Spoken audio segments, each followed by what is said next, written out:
श्री राम। विष्णु पुराण की जय। 15वां अध्याय। श्राद्ध विधि। और बोले, हे राजन, श्राद्ध काल में जैसे गुणशील ब्राह्मणों को भोजन कराना चाहिए वह बतलाता हूँ, सुनो।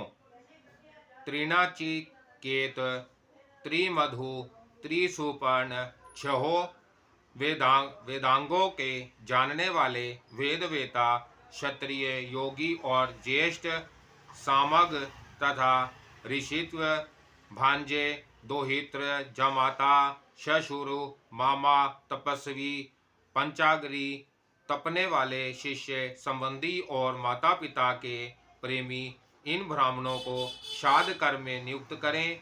इनमें से पहले कहे हुओं को पूर्व काल में नियुक्त करें और पीछे बतलाए हुओं को पितरों की तृप्ति के लिए उत्तर कर्म में भोजन करावें। मित्रधाती, स्वभाव से ही विकृत, नखों वाला, नपुंसक, काले दांतों वाला, कन्यागामी, अग्नि और वेद का त्याग करने वाला, सोमरस बेचने वाला, लोक निंदित, चोर, चुगलखोर, ग्राम पुरोहित, वेतन लेकर पढ़ने वाला अथवा पढ़ने वाला, पूर्ण विवाहिता का पति, माता पिता का त्याग करने वाला, शूद्र की संतान का पालन करने वाला, शूद्र का पति तथा देवोपजीवी ब्राह्मण श्राद्ध में निमंत्रण देने योग्य नहीं है। श्राद्ध के पहले दिन बुद्धिमान पुरुष, क्षत्रिय आदि विहित ब्राह्मणों को निमंत्रित करे और उनसे यह कह दे कि आपको पितृ श्राद्ध में और आपको विश्वदेव श्राद्ध में नियुक्त होना है। उन निमंत्रित ब्राह्मणों के सहित श्राद्ध करने वाला पुरुष उस दिन क्रोध आदि तथा स्त्री गमन और परिश्रम आदि ना करे, क्योंकि श्राद्ध करने में यह महान दोष माना गया है। श्राद्ध में निमंत्रित होकर या भोजन करके अथवा निमंत्रण करके या भोजन कराकर जो पुरुष स्त्री प्रसन्न करता है वह अपने पितृगण को मानव वीर्य के कुंड में डुबोता है। अतः श्राद्ध के प्रथम दिन पहले तो उपरोक्त गुण विशिष्ट द्विज श्रेष्ठों को निमंत्रित करे, और यदि उस दिन कोई अभिमंत्रित तपस्वी ब्राह्मण घर आ जाए तो उन्हें भी भोजन करावे। घर आए हुए ब्राह्मणों का पहले पाद शुद्धि आदि से सत्कार करे, फिर हाथ धोकर उन्हें आचमन कराने के अनंतर आसन पर बिठावे। अपनी सामर्थ्य अनुसार पितृगण के लिए आयुगम और देवगण के लिए युगम ब्राह्मण नियुक्त करे, अथवा दोनों पक्षों के लिए एक एक ब्राह्मण की ही नियुक्ति करें। और इसी प्रकार विश्वदेव के सहित मातामह श्राद्ध करे, अथवा पितृपक्ष और मातामह पक्ष दोनों के लिए भक्ति पूर्वक एक ही विषय देव श्राद्ध करे। देव पक्ष के ब्राह्मणों को पूर्वाभिमुख बिठाकर और पितृपक्ष तथा मातामह पक्ष के ब्राह्मणों को उत्तर मुख बिठाकर भोजन करावे। हे निरव, कोई तो पितृपक्ष और मातामह पक्ष के श्राद्धों को अलग अलग करने के लिए कहते हैं, और कोई महर्षि दोनों का एक साथ ही पाक में ही अनुष्ठान करने के पक्ष में है। विज्ञ व्यक्ति प्रथम निमंत्रण ब्राह्मणों के बैठने के लिए कुशा बिछाकर फिर अर्धदान आदि से विधि पूर्वक पूजा कर उनकी अनुमति से देवताओं का वाहन करे। तदंतर श्राद्ध विधि को जानने वाला पुरुष यव मिश्रित जल से देवताओं को अर्धदान करे और उन्हें विधि पूर्वक धूप, दीप, गंध तथा माला आदि निवेदन करे। समस्त उपचार पितृगण के लिए अपसव्य भाव से निवेदन करें और फिर ब्राह्मणों को अनुमति से 2 भागों में बटे हुए कुशाओं का दान करके मनोचारण पूर्वक पितृगण का वाहन करे। तथा हे राजन, आप सव्य भाव से तिलोदक से अर्धादि दे।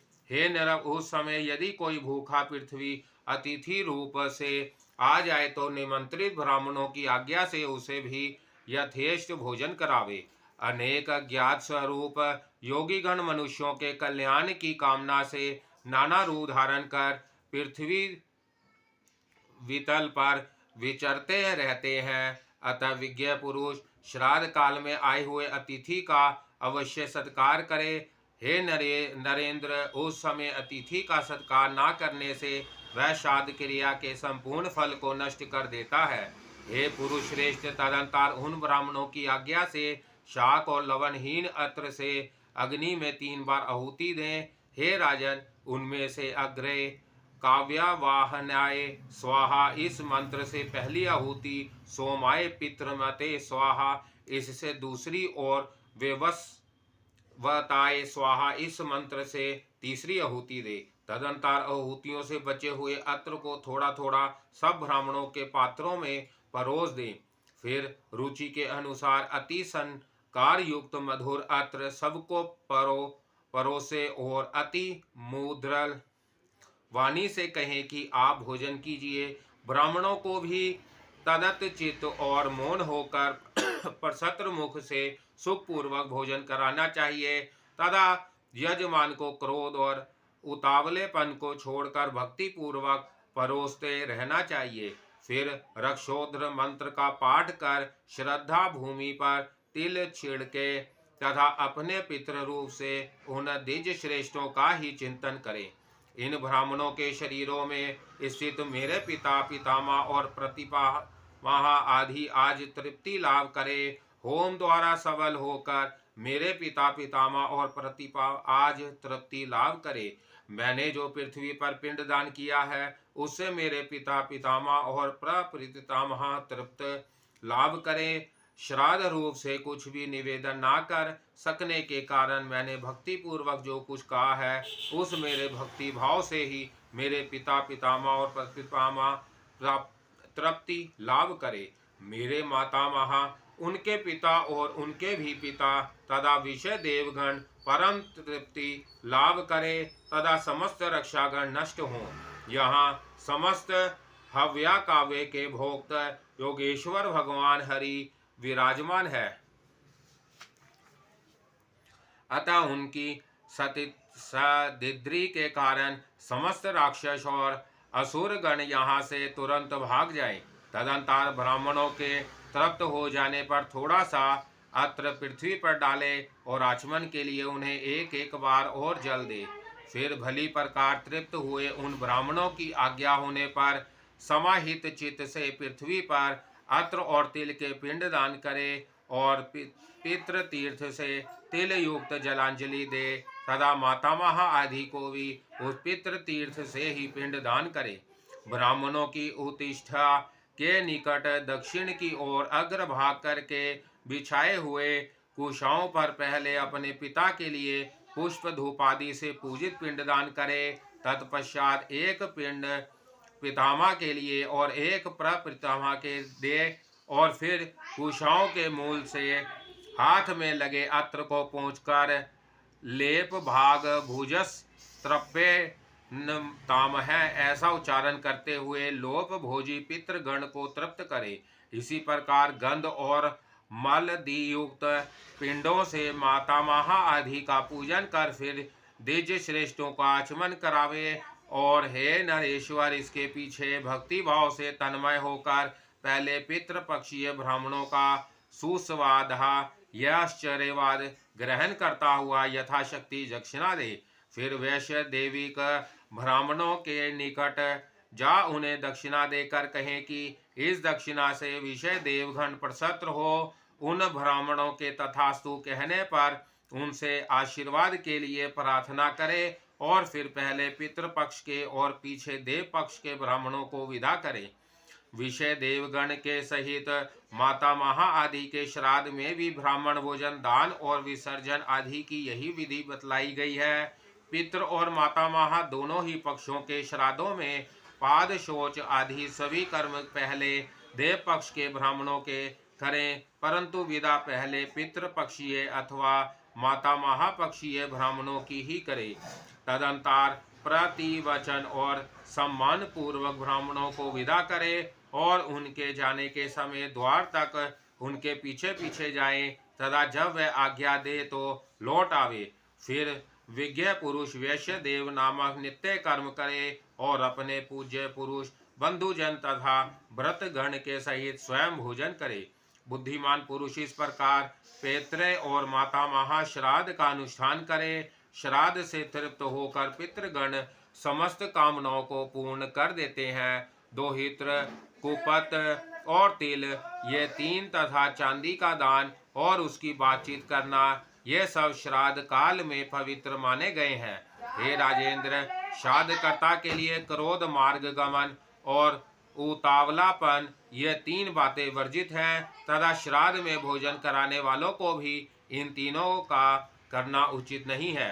हे राजन, श्राद्ध करने वाले पुरुष से विषय देवगण, पितृगण, माता महा तथा कुटुंबीजन सभी संतुष्ट रहते हैं। हे भूपाल, पितृगण का आधार चंद्रमा है और चंद्रमा का आधार योग है, इसलिए श्राद्ध में योगी जन को नियुक्त करना अति उत्तम है। हे राजन, यदि श्राद्ध भोजी एक सहस्र ब्राह्मणों के सम्मुख एक योगी भी हो तो वह यजमान के सहित उन सब का उद्धार कर देता है। जय श्री राम। विष्णु पुराण की जय। 16वां अध्याय, श्राद्ध कर्म में विहित और अविहित वस्तुओं का विचार।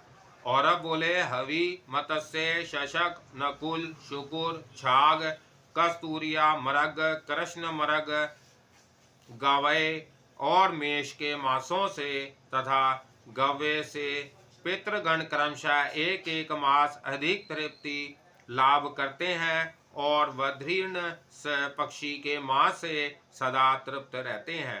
हे नरेश्वर, श्राद्ध कर्म में गैंडे का मांस, काल शाक और मधु अत्यंत प्रशस्त और अत्यंत तृप्तिदायक है। हे पृथ्वी पते, जो पुरुष गाय में जाकर श्राद्ध करता है उसका पितृगण तो तृप्ति देने वाला वह जन्म सफल हो जाता है। हे पुरुष श्रेष्ठ, देवधान्य, निवार और श्याम तथा श्वेत वर्ण के श्यामक, सावा एवं प्रधान प्रधान वनौषधियाँ श्राद्ध के उपयुक्त द्रव्य है, जो कंगनी, मूंग, गेहूं, धान, तिल, मटर, कचनार और सरसों, इन सब का श्राद्ध में होना अच्छा है। हे राजन, जिस अत्र से नवात्र यज्ञ ना किया गया हो तथा बड़े उड़द, छोटे उड़द, मसूर, कद्दू, गाजर, प्याज, शालगम, गंधाधारक, शाली विशेष, बिना तुष के गिरे हुए धान्य का आटा, ऊसर भूमि में उत्पन्न हुआ लवण, हींग आदि कुछ कुछ लाल रंग की वस्तुएं, प्रत्यक्ष लवण और कुछ अन्य वस्तुएं जिनका शास्त्र में विधान नहीं है, श्राद्ध कर्म में त्याज्य है। हे राजन, जो रात्रि के समय लाया गया हो, अप्रतिष्ठित जलाशय का हो, जिसमें गौ तृप्त ना हो सकती हो, ऐसे गड्ढे का अथवा दुर्गंध या फैन युक्त जल श्राद्ध के योग्य नहीं होता। एक खुर वालों का, ऊँटनी का, भेड़ का, मृगी का तथा भैंस का दूध श्राद्ध कर्म में काम में ना ले। हे पुरुष श्रभ, नपुंसक, अपविद्र, सत्य पुरुषों द्वारा बहिष्कृत, चंडाल, पापी, पाषंडी, रोगी, कुकुट, श्वान, नग्र, वैदिक कर्म को त्याग देने वाला पुरुष, वानर, ग्राम्य शूकर, रज सबला स्त्री, जन्म अथवा मरण के अशोच से युक्त व्यक्ति और शव ले जाने वाले पुरुष, इनमें से किसी की भी दृष्टि पड़ जाने से देवगण अथवा पितृगण कोई भी श्राद्ध में अपना भाग नहीं लेते। अतः किसी घिरे हुए स्थान में श्राद्ध पूर्वक श्राद्ध कर्म करें तथा पृथ्वी में तिल छिड़क कर राक्षसों को निवृत्त कर दें। हे राजन, श्राद्ध में ऐसा अत्र ना दे जिसमें नख, केश या कीड़े आदि हो, या जो निचोड़कर निकाले हुए रस से युक्त हो या बासी हो। श्राद्ध युक्त व्यक्तियों द्वारा नाम और गोत्र के उच्चारण पूर्वक दिया हुआ अत्र पितृगण को वह जैसे आहार के योग्य होते हैं वैसा ही होकर उन्हें मिलता है। हे राजन, इस संबंध में एक गाथा सुनी जाती है जो पूर्व काल में मनुपुत्र महाराज ईक्ष्वाकु के प्रति पितृगण ने कलाप उपवन में कही थी। क्या हमारे कुल में ऐसे सन्मार्गशील व्यक्ति होंगे जो गाय में जाकर हमारे लिए आदर पूर्वक पिंडदान करेंगे? क्या हमारे कुल में कोई ऐसा पुरुष होगा जो वर्षा काल की मधान शत्र युक्त त्रयोदशी को हमारे उद्देश्य से मधु और धृत युक्त पायस का दान करेगा? अथवा गौरी कन्या से विवाह करेगा, नीला वृषभ छोड़ेगा या दक्षिण सहित विधि पूर्वक अश्वमेघ यज्ञ करेगा। जय श्री राम। विष्णु पुराण की जय। 17वां अध्याय। नग्न विषयक प्रश्न। देवताओं का पराजय, उनका भगवान की शरण में जाना और भगवान का माया मोह को प्रकट करना। श्री पराशर जी बोले, हे मित्र, पूर्व काल में महात्मा सगर से उनके पूछने पर भगवान औरव ने इस प्रकार गृहस्थ के सदाचार का निरूपण किया था। हे द्विज, मैंने भी तुमसे इसका पूर्णतः वर्णन कर दिया। कोई भी पुरुष सदाचार का उल्लंघन करके सदति नहीं पा सकता। श्री मैत्रेय जी बोले, भगवान, नपुंसक, अपवित्र और रज सबला आदि को तो मैं अच्छी तरह जानता हूँ, किंतु यह नहीं जानता कि नग्न किसको कहते हैं। अतः इस समय मैं नग्न के विषय में जानना चाहता हूँ। नग्न कौन है और किस प्रकार के आरचन वाला पुरुष नग्न संज्ञा प्राप्त करता है। हे धर्मात्माओं में श्रेष्ठ, मैं आपके द्वारा नग्न का स्वरूप यथावत वर्णन सुनना चाहता हूँ, क्योंकि आपको कोई भी बात अविदित नहीं है। श्री पराशर जी बोले, हे द्विज, रक, साम और यजु, यह वेद त्रिवर्णों का आवरण स्वरूप है। जो पुरुष मोह से इसका त्याग कर देता है वह पापी नग्न कहलाता है। हे ब्राह्मण, समस्त वर्णों का संवरण वेदत्री ही है, इसलिए उसका त्याग कर देने पर पुरुष नग्न हो जाता है, इसमें कोई संदेह नहीं। हमारे पितामह धर्मज्ञ वशिष्ठ जी ने इस विषय में महात्मा भीष्म जी से जो कुछ कहा था वह श्रवण करो। हे मित्रे, तुमने जो मुझसे नग्न के विषय में पूछा है, इस संबंध में भीष्म के प्रति वर्णन करते समय मैंने भी महात्मा वशिष्ठ जी का कथन सुना था। पूर्व काल में किसी समय 100 दिव्य वर्ष तक देवता और असुरों का परस्पर युद्ध हुआ। उसमें हराद प्रभृति दैत्यों द्वारा देवगण पराजित हुए। अतः देवगण ने क्षीर सागर के उत्तरीय तट पर जाकर तपस्या की और भगवान विष्णु की आराधना के लिए उस समय इस सत्व का गान किया। देवगण बोले, हम लोग लोकनाथ भगवान विष्णु की आराधना के लिए जिस वीणा का उच्चारण करते हैं, उससे वह आदि पुरुष श्री विष्णु भगवान प्रसन्न हो, जिन परमात्मा से संपूर्ण भूत उत्पन्न हुए हैं और जिनमें वह सब अंत में लीन हो जाएंगे। संसार में उनकी स्तुति करने में कौन समर्थ है। हे प्रभु, यद्यपि आपका यथार्थ स्वरूप वाणी का विषय नहीं है, तो भी शत्रुओं के हाथ से विध्वस्त होकर पराक्रमहीन हो जाने के कारण हम अभय प्राप्ति के लिए आपकी स्तुति करते हैं। पृथ्वी, जल, अग्नि, वायु, आकाश, अंतकरण, मूल प्रकृति और प्राकृतिक से परे पुरुष, यह सब आप ही हैं। सर्वभूतात्मन है। ब्राह्मण से लेकर सतंब पर्यंत स्थान और कालाग्नि भेद युक्त यह मूर्तामूर्त पदार्थ में संपूर्ण प्रपंच आप ही का शरीर है। आपके नाभि कमल से विश्व के उपकारार्थ प्रकट हुआ, जो आपका प्रथम रूप है। हे ईश्वर, उस ब्रह्मा स्वरूप को नमस्कार है। इंद्र, सूर्य, रुद्र, वसु, अश्विनी कुमार, मरुदगण और सोम आदि भेद युक्त हम लोग भी आप ही का ही एक रूप है। अतः आपके उस देव स्वरूप को नमस्कार है। हे गोविंद, जो दंभमयी, अज्ञानमयी तथा तितिक्षा और दंभ से शून्य है, आपकी उस दैत्य मूर्ति को नमस्कार है। जिस मंद सत्व स्वरूप में हृदय की नाड़ियां अत्यंत ज्ञान वाहिनी नहीं होती तथा जो शब्द आदि विषयों का लोभी होता है, आपके उस यश रूप को नमस्कार है। हे पुरुषोत्तम, आपका जो क्रूरता और माया से युक्त घोर तपोमय रूप है, उस राक्षस रूप को नमस्कार है। हे जनार्दन, जो स्वर्ग में रहने वाले धार्मिक जनों के यज्ञादि सदकर्मों के फल की प्राप्ति कराने वाला आपका धर्म नामक रूप है, उसे नमस्कार है। जो जल, अग्नि आदि गमनीय स्थानों में जाकर भी सर्वदा निर्लिप्त और प्रसत्रमय रहता है, वह सिद्ध नामक एक रूप आप ही का है। ऐसे सिद्ध स्वरूप आपको नमस्कार है। हे हरि, जो अश्मा का आश्रय, अत्यंत क्रूर और कामोपभोग में समर्थ आपका द्विजिह्वा, दो जीव वाला रूप है, उन नाग स्वरूप आपको नमस्कार है। हे विष्णु, जो ज्ञानमय, शांत, दोष रहित और कलमशहीन है, उस आपके मुनिमय स्वरूप को नमस्कार है। जो कल्पांत में अनिवार्य रूप से समस्त भूतों का भशन कर जाता है, हे पुंडरीकाक्ष, आपके उस काल स्वरूप को नमस्कार है। जो प्रलय काल में देवता आदि समस्त प्राणियों को सामान्य भाव से वशन करके नृत्य करता है, आपके उस रूप स्वरूप को नमस्कार है। रजोगुण की प्रवृत्ति के कारण जो कर्मों का कारण रूप है, हे जनार्दन, आपके उस मनुष्यात्मक स्वरूप को नमस्कार है।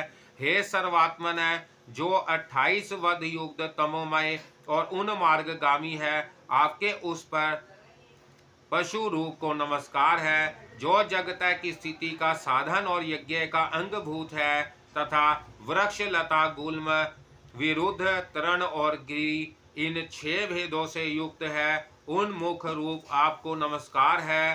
तिर्यक मनुष्य तथा देवता आदि प्राणी, आकाश आदि पंचभूत और शब्दादि उनके गुण, ये सब के आदिभूत आप ही के रूप है, अतः आप सर्वात्मा को नमस्कार है। हे परमात्मा ने प्रधान और महातत्वादि रूप इस संपूर्ण जगत से जो परे हैं, सबका आदि कारण है तथा जिसके समान कोई अन्य रूप नहीं है, आपके उस प्राकृतिक आदि कारणों के भी कारण रूप को नमस्कार है।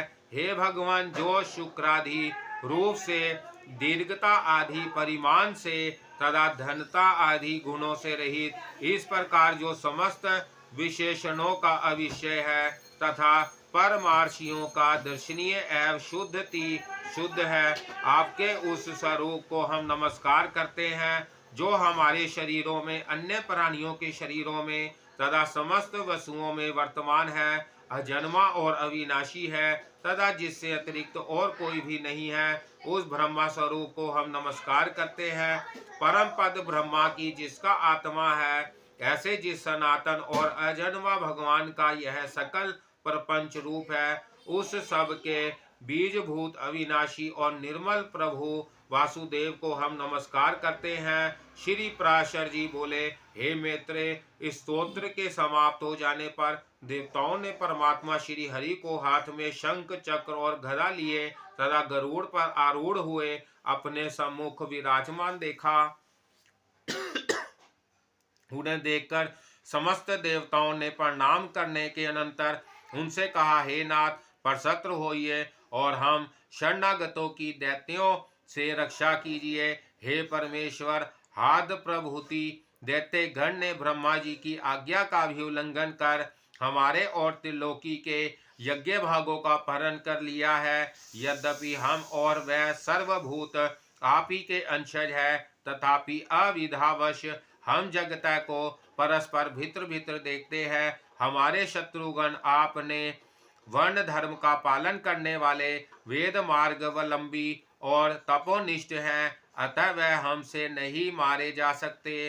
अतः हे सर्वात्मन, जिससे हम उन असुरों का वध करने में समर्थ हों, ऐसा कोई उपाय आप हमें बतलाइए। श्री पराशर जी बोले, उनके ऐसा कहने पर भगवान विष्णु ने अपने शरीर में माया मोह को उत्पन्न किया और उसे देवताओं को देखकर कहा, यह माया मोह उन संपूर्ण दैत्य गण को मोहित कर देगा, तब वह वेद मार्ग का उल्लंघन करने में तुम लोगों से मारे जा सकेंगे। हे देवगण, जो कोई देवता अथवा दैत्य ब्रह्मा जी के कार्य में बांधा डालते हैं, वह सृष्टि की रक्षा में तत्पर मेरे बाध्य होते हैं। अतः यह हे देवगण, अब तुम जाओ, डरो मत, यह माया मोह आगे में से जाकर तुम्हारा उपकार करेगा। श्री पराशर जी बोले, भगवान की ऐसी आज्ञा होने पर देवगण उन्हें प्रणाम कर यहाँ से आए थे वहाँ चले गए तथा उनके साथ माया मोह भी जहाँ असुरगण थे वहाँ गया।